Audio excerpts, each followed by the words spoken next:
I'm sitting here looking at my soon-to-be ex-wife, Laura, and my asshole best friend. We've been married for 25 years. We've been friends with Robert for 23 years. My former best friend became the last shit as soon as he first started having my wife. Look, Steve, you don't need that gun. Bob said. Whatever it is, we can discuss it rationally. You have nothing to fear from me. Please take your finger off the trigger. My Glock 45 lay flat on the armrest of my chair, my finger resting on the trigger. I don't think it would be good for my health. After all, you're 60 pounds heavier than me and 6 inches taller. I've seen pictures at your house with your SEAL buddies. You could snap my neck in about 20 seconds. No, thanks. I think we should just sit here until Carol gets here. She dropped your youngest off at softball practice, and she'll be here soon. Listen, Steve, said my cheating whore wife, Laura. I don't know what you think is going on. I demand that you stop this right now or I will. Do what, Laura? I swung my gun. If you stand up, I'll shoot you in the kneecap, and if you stand up, Bob, I'll blow your privates off. Why don't we just sit here in silence? And while we're doing that, I bet if you two think hard enough, maybe you can find it in the back of your pea-sized brains, what this is all about. Now why don't we sit here and play a quiet game? The first one to tell all will stay in one piece, and I'll shoot the other one. Those two sat there stunned. I just stared at them as they started sweating and squirming back and forth on the couch. I started thinking back to the best days when Laura and I first met. To hell with that. Who cares about that? What matters now is one little comment from a few months ago that got me thinking. Carol and Bob were at a barbecue on Saturday afternoon when Laura walked up with a couple cold beers. She held them out to us and said, "For my husband." I spit the beer out of my nose when she said that. Bob just grinned. What was that all about? I asked. Steve, I have 3 husbands. Quickly coming to her senses, she giggled and said, I have a husband at work, a husband at the DMV, and a husband I really love. That's you, Steve. I laughed, and she kissed me, running her tongue down my throat. She'd never done that before. My stomach twisted in a knot. I started paying attention to the two of them and nothing. I mean, I didn't see anything out of the ordinary. I started checking security systems and records in the cloud. I pulled years of archived records stored in the archive. And nothing. Could they have done this years before we had security cameras? But she said husbands as if she meant the present. Over the next few months, I went through the phone logs and all the emails on her computer and phone from last year. Nothing. I knew they both worked in a government office that had security cameras everywhere. There was nothing they could do to avoid being caught. I checked the credit card receipts I had saved up over the years. Again, nothing. It seemed the only time they were together was in the car. They never left early or in separate cars to go to work. They only drove alone when one of them was sick or for family events or vacations. They were always home at the allotted time. The only time they were late getting home at night was when they were stuck in heavy traffic because of an accident, an hour 15 minutes give or take every day. They never traveled to conferences or seminars. I guess my gut was failing me. That was until 6 weeks ago when Bob walked in. And then my oldest son, Eric, they both left at the same time. That's when I noticed that they both had the same build in the back. I went online and ordered home DNA test kits for my children, Eric, Todd, and my youngest Anne. I asked them not to say anything to their mother. I wanted to surprise her for her birthday. Surprise, happy birthday, Laura. I called out. Carol tossed 3 plain vanilla envelopes onto the coffee table in front of them. What are these? Laura asked. Carol and I want you two to open them and read them, then I'll tell you. Oh, hell, I don't think they require an explanation.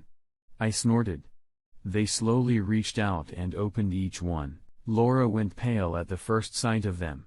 Robert threw up in the basket by the couch. She grabbed the other 2, read them and cried.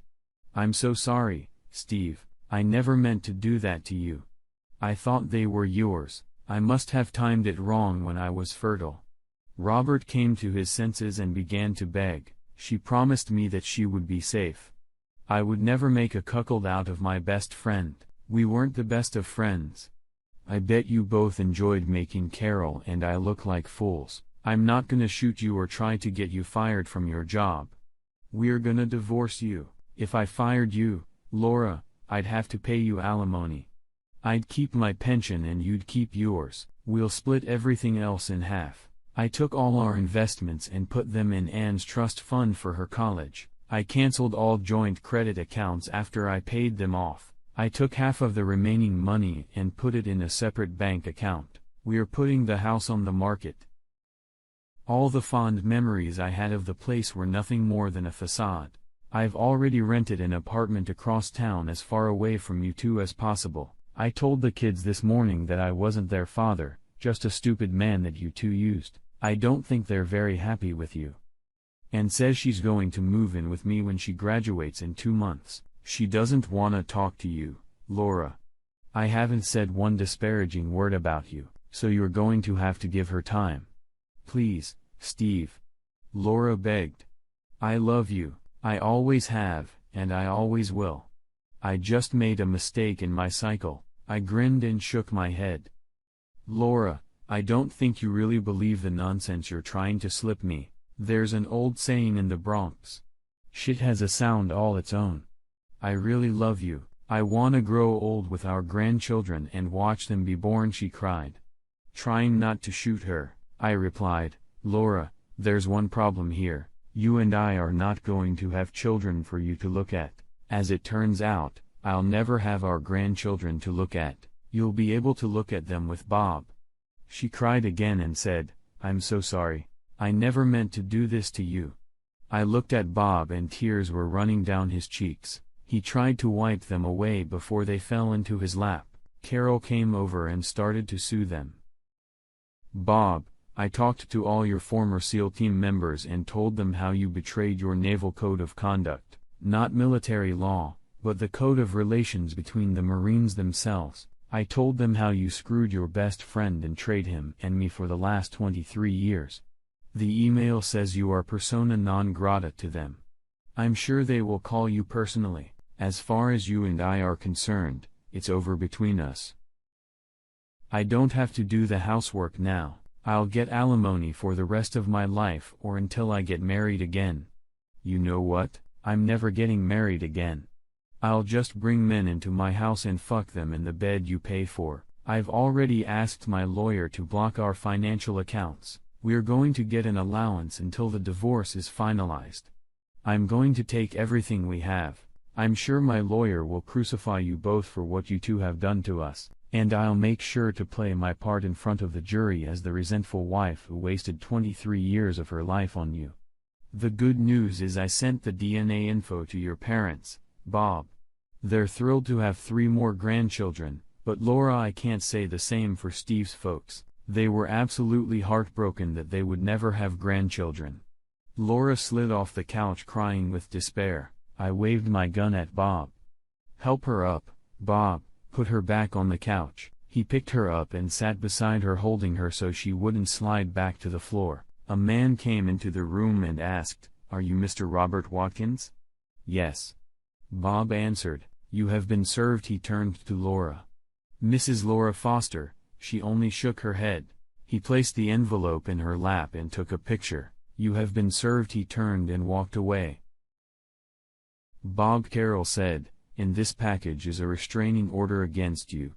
You have 2 hours to pack your things and get out of the house. I'm not afraid of you per se, but I don't want to deal with you.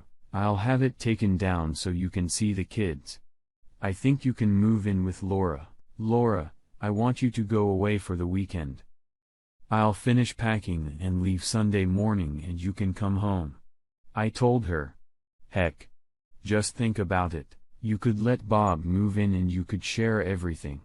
Not just a ride to work. Laura burst into tears again. Okay, Bob. We give up. Bob looked confused by that statement. I continued to explain. Carol and I puzzled over how you two got away with it for so long.